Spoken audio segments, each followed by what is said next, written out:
আসসালামু আলাইকুম। বাংলাদেশের নাগরিক আমাদের বিশ্বের যে প্রান্ত থেকে আমার ভিডিওটা দেখছেন, আমরা বেশিরভাগ সময় নাচ গান সিনেমা নাটক দেখে সময়টা মোবাইলে অপচয় করি।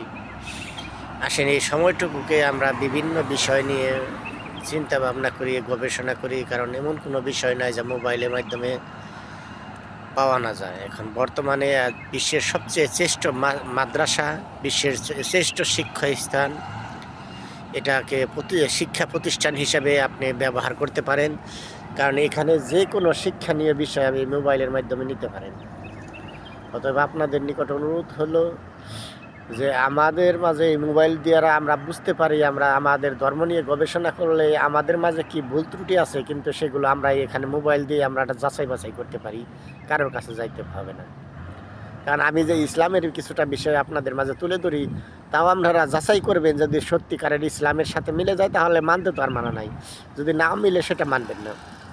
কারণ ইসলামের প্রত্যেকটা কাজই ইবাদত, এবং প্রত্যেকটা কাজ মানুষের মানতে হবে, কারণ এটা বাধ্যতামূলক। দেখেন আপনার পানি পান করার বিষয়টা দেখেন, যে কি 6টা নিয়ম আছে, তার বিপরীতে যে নিয়ম না মেনে পানি পান করেন তাহলে আপনার অসংখ্য রোগের দেখা দেবে। তেমনি টাকনুর নিচে কোনো পুরুষ টাকনুর নিচে কাপড় পরলে এটা কিন্তু হারাম, নিষেধ, এটার অসংখ্য হাদিস আছে। কিন্তু এটা পড়লে আপনার কি ক্ষতি হবে, যৌন শক্তি ধীরে ধীরে একজন পুরুষের যৌন শক্তি কমে যাবে।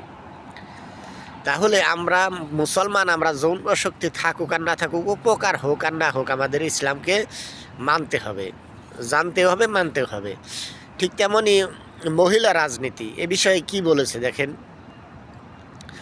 জেনার যে কত প্রকার, আমরা কীভাবে জেনা করি তা এটা খুঁজতে গেলে দেখবেন যে নারীদের দিয়ে রাজনীতি করালে আমরা অটোমেটিকলি জেনার শিকার হচ্ছি, আমরা দায়ুস হয়ে যাচ্ছি। তাহলে ওই যে শেখ হাসিনা খুঁজে পাচ্ছে না যে কী অপরাধ করেছে। দুনিয়ার সবচেয়ে বড় অপরাধ, একজন নারী যদি রাজনীতি করে সে একজনের ক্ষতি করে না, 18 কোটি মানুষকে তারা, ওই নারী হুমকির মুখে ফেলে, আল্লাহর গজবের মুখে ফেলে দেয়। কারণ আল্লাহর নারাজ, ওই জাতি সফল হতে পারবে না যে জাতি শাসন ব্যবস্থা নারীর হাতে তুলে দেয়। তাহলে আমরা ওই জাতিটা, পুরো দেশের 18 কোটি জনগণ একটা হুমকি বিপদের মুখে থাকি, আল্লাহর গজবের দিকে। দেখেন এটা বাস্তবকে, যে দীর্ঘদিন যাবৎ নারী দেশ চালাইছে, তাদের দেশ চালানোর কারণে কি কি ক্ষতি হয়েছে, তারা কি পারলে একজন নেতা কতটা উপকার করতে পারতো। আমরা জাতি একটা ধ্বংসে পরিণত হয়েছি, আমরা অমানুষ হই কেন? আমাদের এই মহিলারা দেশ চালিয়ে, দেশের সুশাসন ব্যবস্থা নাই, সুশিক্ষা নাই। যে ধর্মের অনুসারী, ওই ধর্মে দিয়ে যে জ্ঞানটা দেওয়া হতো, তাহলে মাদ্রাসার মানুষ যেভাবে সৎ হয়, স্কুল কলেজের মানুষগুলো এরকম সৎ হতো, আদর্শ মানুষ হতো, মুত্তাকিন হতো, চরিত্রবান মানুষ হতো।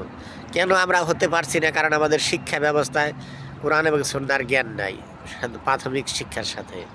এই জন্য আমরা মানুষকে ধ্বংস করার জন্য একজন নারীর নেত্রী যথেষ্ট। এখন আমাদের যে আল্লাহর তরফ থেকে যে গজবগুলো আসছে, আসলে কিন্তু এটা যে তাসলিমা নাসরিনকে আমরা দেশে থেকে তাড়িয়ে দিছি, তার চেয়ে লক্ষ গুণ ক্ষতিকারক যে একজন মহিলা রাজনীতি করে। আফসোসের বিষয়ে আমরা মুনাফেক জাতি, 80 বছরের বৃদ্ধ, তাও সেও বড় বড় লম্পট, সে বুড় দেয় নারীকে। এরকম লুচ্চা আছে যারা মহিলাদের সাথে রাজনীতি করে, এটা কিন্তু আমরা বাংলার জমিনে দেখছি। যার এই ক্ষুদ্রতম জ্ঞান নাই যে মহিলা রাজনীতি হারাম, তাদের সাথে রাজনীতি। এখন একজন মহিলা সে শুরু করেছিল, তখন কিন্তু আলেম সমাজ এই বিষয়টা জানতো, আমরা অনেকেই জানি না এখনও, জানতো মহিলা রাজনীতি হারাম, মানুষ দায়ুস হয়ে যায়, মানুষ দেশকে ধ্বংস করে যদি মহিলা রাজনীতি করে। আমরা রাজাকার খুঁজি, দুনিয়ার সবচেয়ে বড় রাজাকার যে মহিলা রাজনীতি করে, কারণ আল্লাহর তরফ থেকে গজব আসবে। আর এটা প্র্যাকটিক্যালি সে যে মানুষের ক্ষতি করছে, দেশের ক্ষতি করছে, এটা কিন্তু তাদের রাজনীতির অসংখ্য বিষয় আশয় নিয়ে চিন্তা করলে আমরা খুঁজে পাই। এই জন্য আপনাদের কাছে দাবি, আসেন দেশের শিক্ষা ব্যবস্থা পরিবর্তন করি, নেতা এমন নেতা নির্বাচিত করি যার মধ্যে তাকুয়া আছে, মুত্তাকিন ইমানদার ব্যক্তিকে। আপনারা যে দলে রাজনীতি করবেন, ওই দলে এই ধরনের লোক আমরা মনোনয়ন দেই, এবং শিক্ষা ব্যবস্থা পরিবর্তন করি, যেন হারাম হালাল, জান্নাত জাহান্নাম, রিজিক সম্বন্ধে পরিপূর্ণ ধারণা আমরা ওই শিক্ষা ব্যবস্থার প্রাথমিক শিক্ষার সাথে নিতে পারি।